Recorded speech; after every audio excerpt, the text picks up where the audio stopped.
বিয়ের পূর্বে কোন মেয়ের সাথে কথা বলবি না, খবরদার, তোর যোগ্যতা নেই ওর সাথে কথা বলার। তুই কে রে? বামন হয়ে চাঁদের দিকে হাত বাড়াবি না। আমার বোনরা চাঁদ।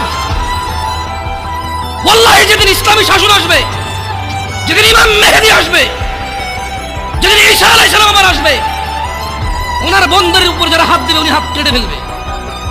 তুই বামন হয়ে চাঁদের দিকে হাত বাড়াইস না। আমার বোনরা চাঁদ।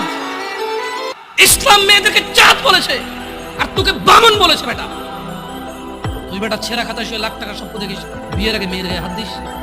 সাহস কত? তোর সাহস কত?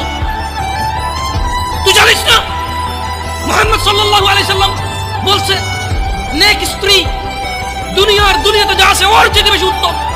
তুই কি করে ওর গায়ে হাত দিস বিয়ের আগে? তোর সেই যোগ্যতা আছে বল? তোকে আল্লাহ জাহান্নামে ফেলবে, তোকে আল্লাহ জ্বলন্ত আগুন নিক্ষিপ্ত করবে।